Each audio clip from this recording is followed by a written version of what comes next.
पीछे पीछे क्यों घूम रहा है? साइड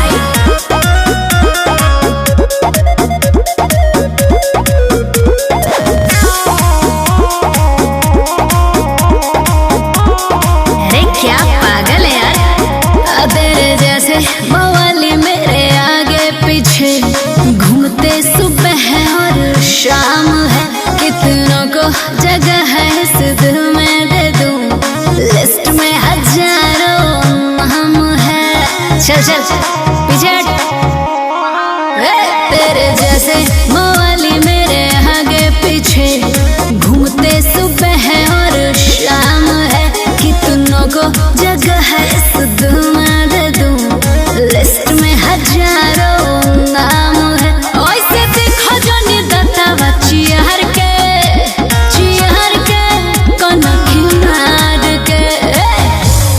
हे भैया ये तो बेटी हो गिलो बुरु बात जब फार्म भरी हो करे न करी लागी।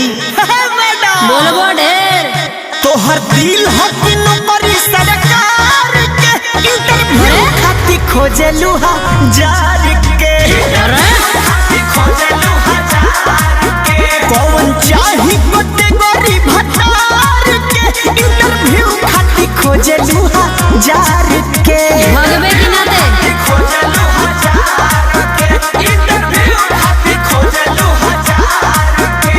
एक रैपटा पड़ेगा ना, गिरोगे जाके 4 किलोमीटर दूर।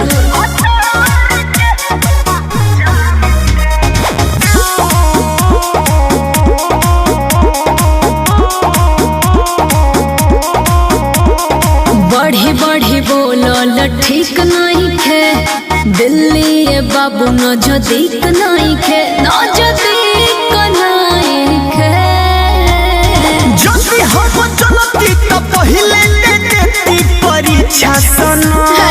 एक बेरी हमरो पुराई दे तू दिलवा के इच्छा सना। अरे जइबे हां झेल कोई बना और होनी के मार के और मार के ए बाबू मार के। हाय मीठा के बहनी ने तो ना बोता तू तो ना लगी हम बाबू सुधार जा मैं तो देती है से दू मुकानो तो नाच के गिर जाएगा। तो हर दिल हकी नौकरी सरकार के इंटरव्यू खाती खोजलू हजार के। कौन चाही कैटेगरी भतार के इंटरव्यू खाती खोजलू हजार के।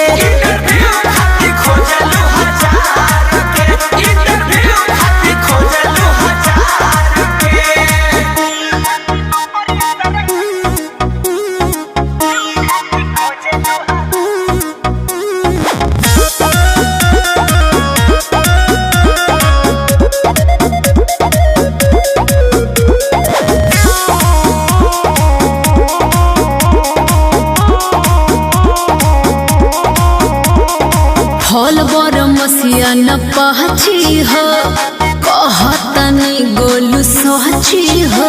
अरे क्या ई का कहलू हो चल ने सुना ए हो बाबर न देखो होई छव फिटा दे हाथ के। खेला जब दुल्हा पाती सूती पुरवा में जोत के।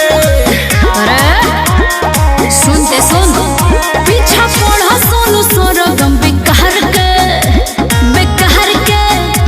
बेकार के। अरे जो ए पाला भोई तावना दलो छे आई पिया। अरे अरे सुधरोगे कि 100 नंबर डायल करो तेरी तो ना ना सुधर जाई मैडम।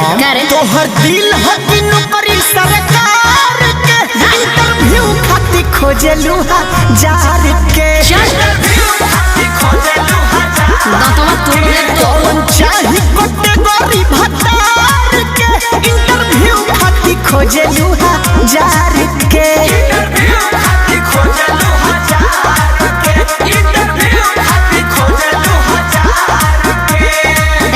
इधर आइए तू, नाक तोड़ के पकौड़ा बना दे भंतर। चल तो हर दिल हकी नौकरी सरकार के इंटरव्यू खाती खोजलू हजार